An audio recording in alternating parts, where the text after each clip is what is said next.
Hi, I'm Mike Murphy, and this is David Hall with the Rockstar Dealing Academy. Today we're going to cover how to do a color up and a race off. In tournaments, blinds continue to escalate throughout the entire tournament, and at some point, smaller chips need to be removed. In our example today, we're going to do a black chip, 100 chip race off.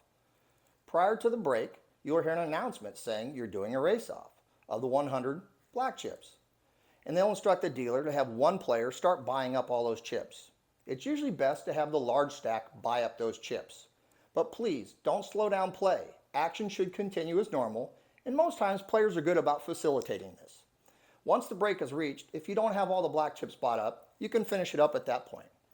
Let's assume we've just reached the break. You'll notice Dave is moving the button on top of the stack. That'll indicate where the button is when they return from play. He also would have announced the button is, in this case, seat 4 when you return for break. That way, if he's pushed and not here upon return, the players heard it as well as being able to see it. There's no question about where the button's at. In our example, we've had seat 1 buy up the black chips. But you'll notice there are some oddballs in front of different players.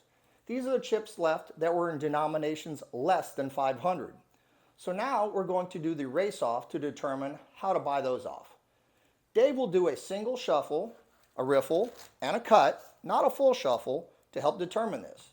For each chip a player has, they'll receive one card. 2 chips in this case, 2 cards. 1 chip, 1 card. 3 chips, 3 cards. And he'll continue in this fashion around the table until all players will receive cards that have oddball black chips. Once that's done, Dave will then collect all the black chips and bring them into the middle and total them up to see how much we have, breaking them down into increments of 500, which is what we're trying to achieve. In this case, we have 1,300, the first 2 being even 500 increments, the third one being an oddball. So what we'll do is for amounts that are 300 or 400, we'll round up. 1 or 2 we'd round down, and those chips would just come out of play. But in this case, we'll treat this as a full 1,500. Dave will move those 1,500 in chips, 1,300 we're treating as 1,500, over to player 1, and in turn take 1,500 in purples, 500 chips, 3 of them. Don't worry, player 1 will still be paid as if that had been 1,500. Now we need to determine who receives these chips. Each player can only receive 1 chip, and we ignore pairs, straights, and flushes. We're only looking for who has the highest card. You'll notice that in seat 5, they have 3 cards, a 4, a 9, and a 4. This is only a 9 high. This is not a pair of 4s. As mentioned previously, straights, flushes, and pairs don't make any difference. We're only looking at the high card, in this case the 9. So Dave will look around the table and find the highest card available. He sees an ace of hearts. He's then going to pay that player and remove their hand. Even though they had another ace of diamonds, they could only receive 1 chip. He'll now find the next highest card on the table, and he sees a jack of clubs. And he pays that player, and again, kills that hand. That way he knows it's no longer in play and they can only receive 1 chip.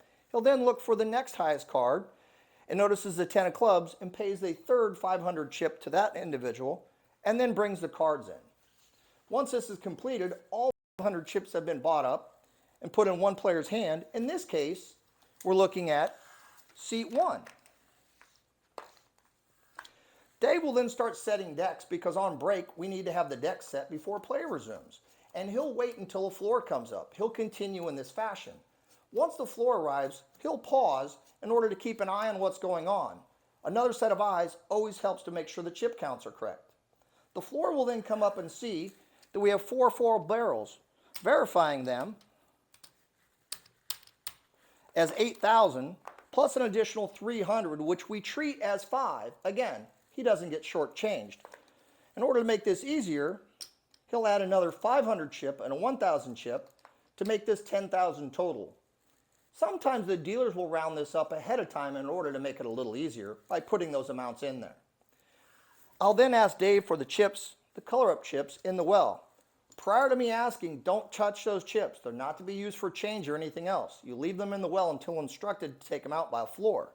In this case, we'll pay this player 10,000, put the remaining 10,000 into the rack, and move this to the center of the table.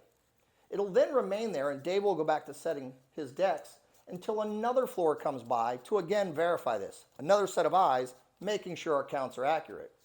They'll then count that and come up with 20,000 total, which is the correct amount, actually 200 short, but understanding the roundup, and then remove these from the table and from play.